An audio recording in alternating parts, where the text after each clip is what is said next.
Gentlemen, hold on. Can you hear me? Hello, hello, hello. Okay, here we go. Gentlemen and female gentlemen, welcome back to the channel. And we're going to be learning about more lore. Okay, so this is Michael Masters' theory that aliens are time travelers, and it just piqued my interest. This is on the Joe Rogan podcast. I just realized, is that Joey Diaz? Okay. Um, Real quick, please like, comment, subscribe, turn on post notifications. Uh, if you can. Also, this was streamed on Kick at kick.com/hologram bam. Uh,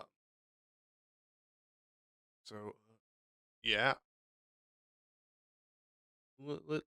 So I'm not sure who Michael Masters is. I guess he has a few PhDs or something like that. So, okay. Let's get into it. The Joe Rogan Experience. We're so vulnerable. And that's one of the weirder things. Like, so first we get into what you do, because you have a very interesting theory. Tell everybody what your background is, first of all. Yeah, all right. That does seem like a good place to start. My background is in anthropology. Ooh, I mean, we get to learn. Okay. He tells us his back. Okay, this is great. Like good place to start. My background is in anthropology, biological anthropology. My research mostly focuses on evolutionary anatomy, biomedicine. I've Okay. done some archaeology, various places around the world, in Montana. But the reason I'm here, I assume, because according to my friend Matt, we were butchering a mule deer. I think I shot, and I was like, "Yeah, I gotta go to this conference." And I was like, "Do you want to know what it's about?" He's like, "Nobody gives a shit about what you do other than UFOs, man." I was like, "Damn it, he's right." Like I did actually used to do a lot of what I thought Okay. was cool stuff, but no, the main thing is that I've become known for advocating for this idea that UFOs and the aliens are actually our time traveling future human descendants. I've never actually thought about that theory. I mean, it'll explain why they're very human-like, and I mean, because you got to think about this. What are the odds of an alien being a humanoid? And that's how a lot of them are described. Well, it would make a little more sense if they were time travelers, but I'm pretty sure there's a theory, or what Neil deGrasse Tyson said. Time travelers, uh, they would not be able to go back in the past to like the dinosaurs and such. They can only go as far back as when the time machine was first created or something like that. So does that mean that there's already said machines around? I wouldn't even say as opposed to extraterrestrials because I do think that's a component too. I oftentimes I was gonna say something, but I lost train of thought. Sorry, guys. I wouldn't even say as opposed to extraterrestrials because I do think that's a component too. I oftentimes get pigeonholed. People are like, "Oh, you just think they're all time travelers." I don't. I actually say this all the time, but it doesn't matter. I do think there's a lot going on, but my background So it and could the be reason both. I approach this question this way is because there's a lot of characteristics of these aliens that look so hominin. They look just like us, and Yep, specifically what we'd exactly. expect to see in our hominin future if the same evolutionary trends continue into the future. So I kind of just tie those things together, and even the saucer shaped craft seemingly are time machines themselves. So that's kind of the Cliff Notes version. Well, it's a theory that a lot of people have independently Interesting. sort of come to, right? Yeah, especially recently.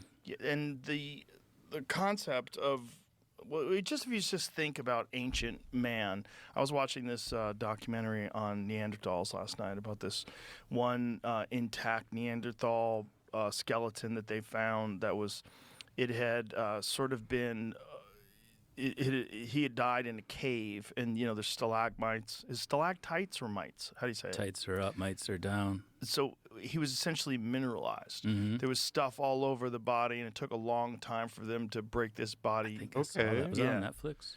No, I was watching it on YouTube. Maybe originally it was on Netflix, but it was just documenting how strange this body was that they had found. But it was immensely strong, like much stronger than us. One of the interesting things was that their visual cortex, the part of the brain that would process imagery, was larger than ours, 10 to 20% larger. Yeah, and that so these things probably had better eyesight than us. Perhaps even were able to see at night. And that this was a bigger, stronger version of a human being, like much more durable than what we are, modern 2025 Homo sapiens. Well, I'm pretty sure, didn't they also have, like, very, very thick bone? Or he probably just said that too. Takes a second for everything to process. Blah, blah, blah, blah. Human being, like much more durable than what we are, modern 2025 Homo sapiens. Yep. If you just look, yeah, that's it. So that's one of them. Cool. Neither human nor Neanderthal. Oh, really? Oh. This is published. Is this the same? This might not be the same one. This is maybe a different one. That's a weird one because what's that fucking thing on its head? So it's his own a thing? stalactite growing out of it or something. Wow. In a weird form.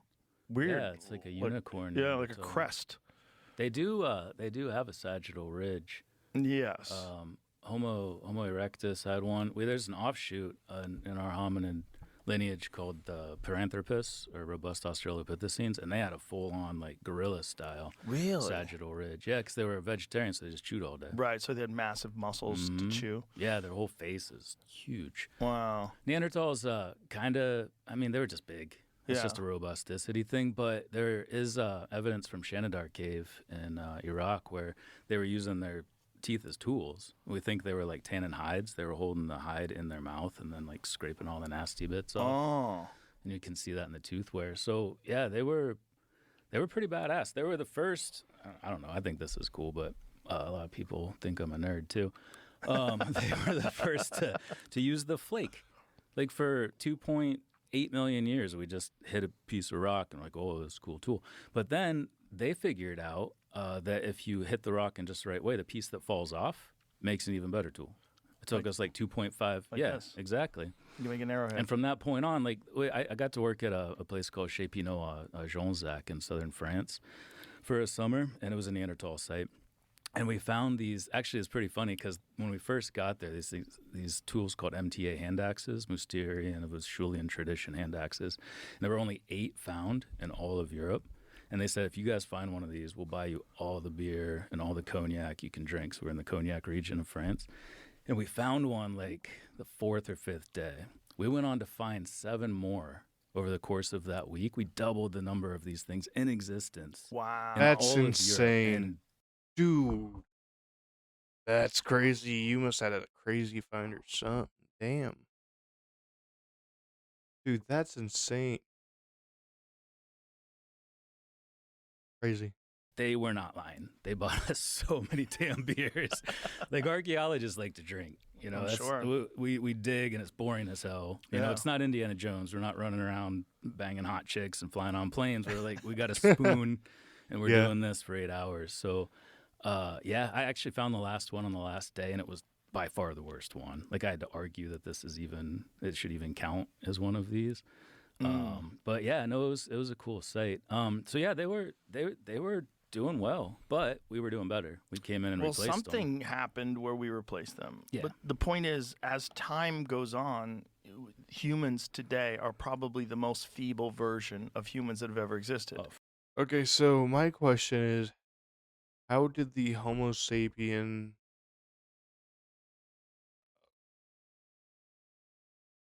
outlive the Neanderthals? That's my question. I wonder how how they went extinct and we didn't. And this isn't the reverse of Neanderthals living and us being extinct. You know what I mean? For sure, yeah. And we're the most feeble versions of people that have existed within the last century, right? Like if you go back to humans from the 1920s versus humans from the 2020s, people have way less testosterone now, way higher instances of miscarriages, way lower sperm count. There's a lot of factors that are at play right now that are changing what a human is. And if you Microplastics too. extrapolate, if you look at the future, you would naturally say, well, we're probably going to be very thin. It seems like there's at least some sort of a push to eliminate gender. Like gender seems like it's on the table as whether or not it's even necessary. There's all sorts of new technological innovations that are leading to I think gender is always going to be necessary, no matter what. It is, and it should always be. there's all sorts of new technological innovations that are leading to the possibility, at least sometime in the future, of an artificial womb. Mm-hmm. There's genetic engineering with No, CRISPR and a lot of please. other different technologies that are being explored that we might be able to engineer human beings and then even create a complete individual human being without a mother, without a father. So if you thought about what that looks like in the future, like one of our problems on this planet is we all have different ideologies, different religions, come from different parts of the world. We look different. And human beings, as tribal Yeah, primates, have a tendency to other. We Mm-hmm. other different tribes. Those are not us. We are us. Those Yeah. are the enemy. We go out. You But, rally that is around it. but true. if everybody's exactly the same and we share one mind, then a lot of our problems go away.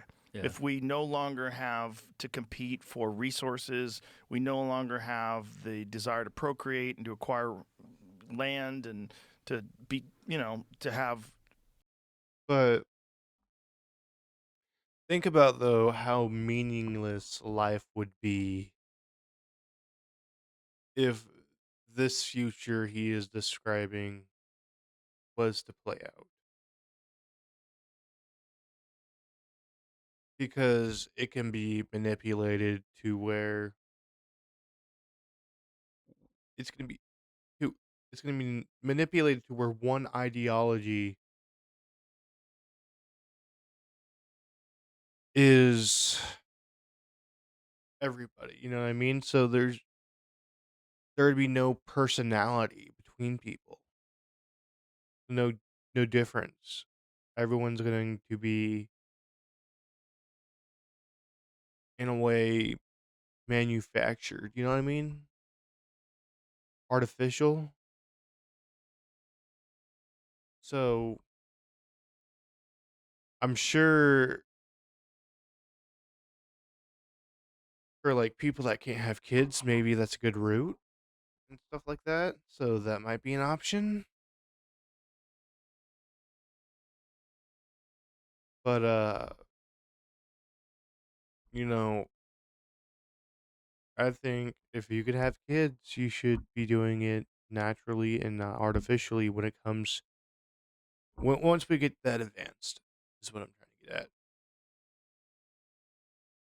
A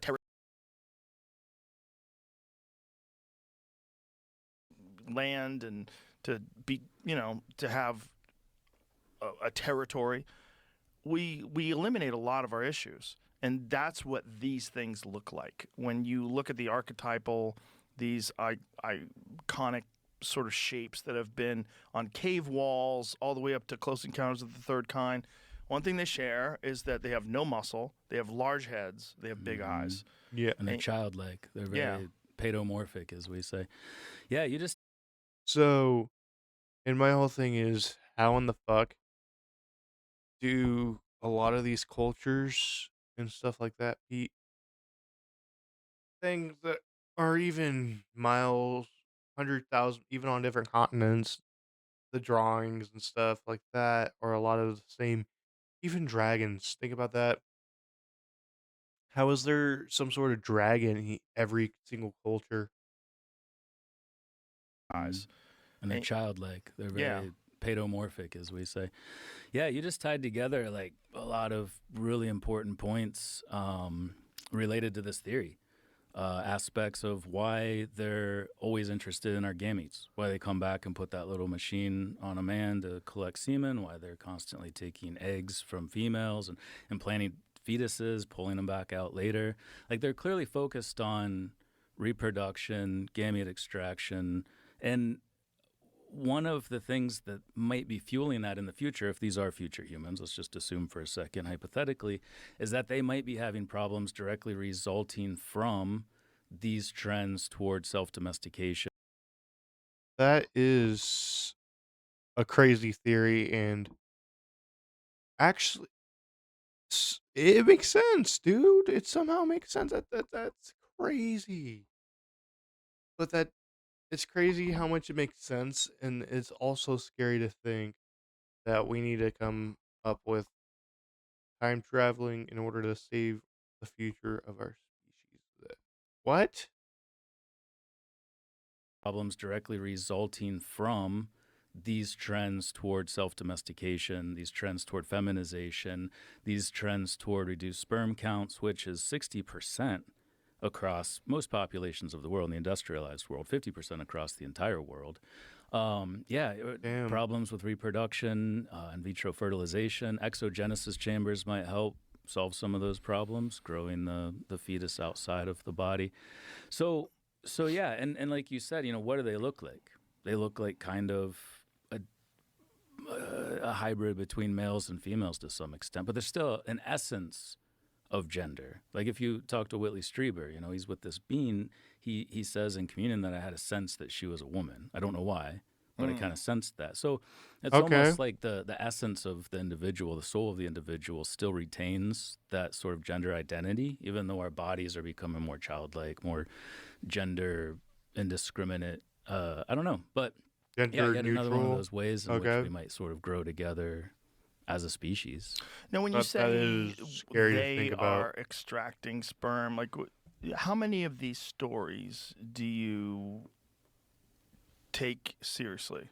There's a lot of these stories. It's a great question. Yeah. There's unfortunately for any sort of spectacular public thing that's in the zeitgeist, like alien abduction, whether it's Whitley Strieber from Communion or the John Mack books, the guy from Harvard that wrote, what was it, Abduction? Passport to the Cosmos and Abduction. Yeah. Yeah. Two great books. Great books. But these are all books about encounters, close encounters of the third kind with some sort of a being from another place. Whatever it is, Okay. it's just not a human being, and it seems to be technologically, at least, superior to us. Mhm. And it seems to be one thing they all seem to share is they seem to be able to communicate telekinetically or telepathically.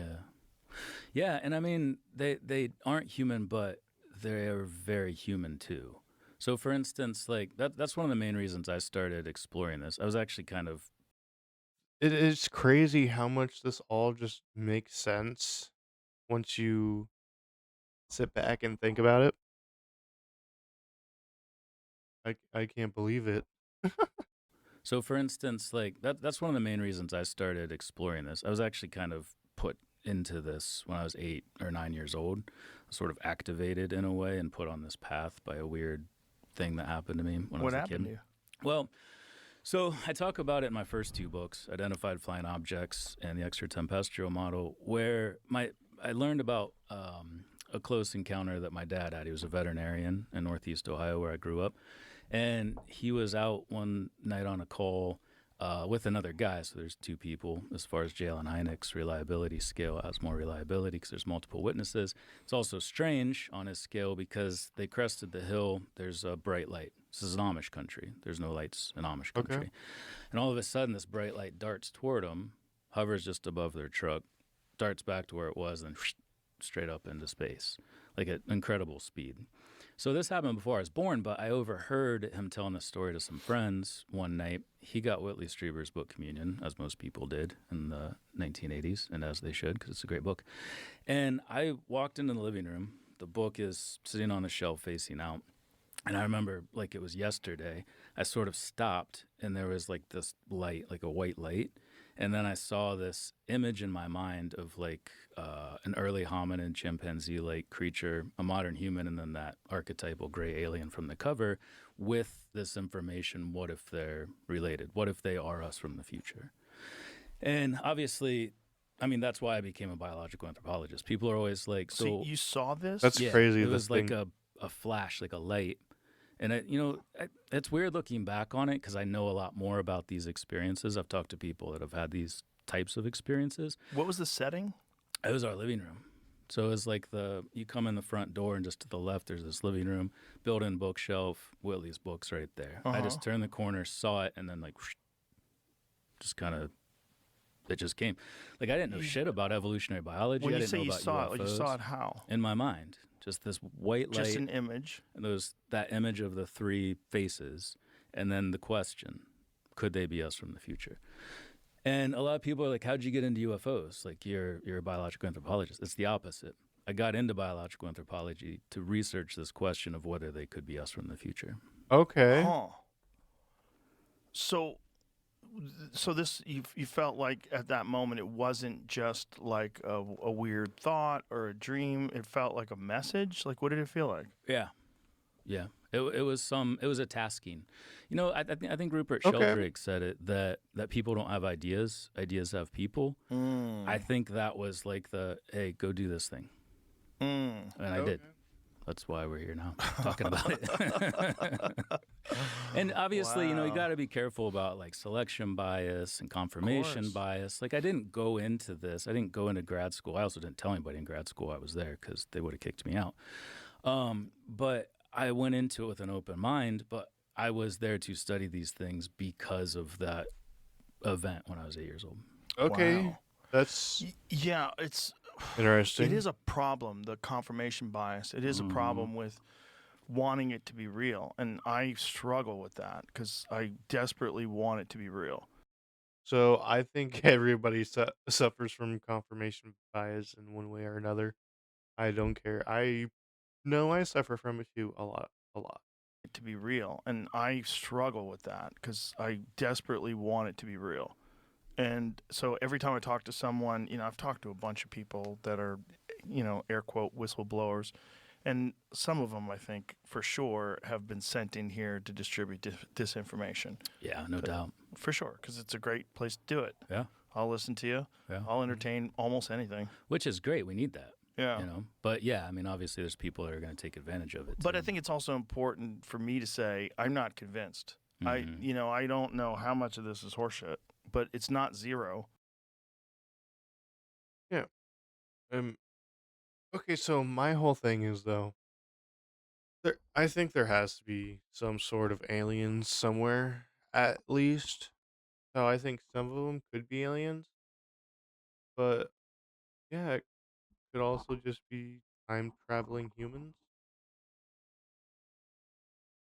But I do think that there are aliens somewhere out there. You know what I mean? But I mean, it all makes sense. It all does.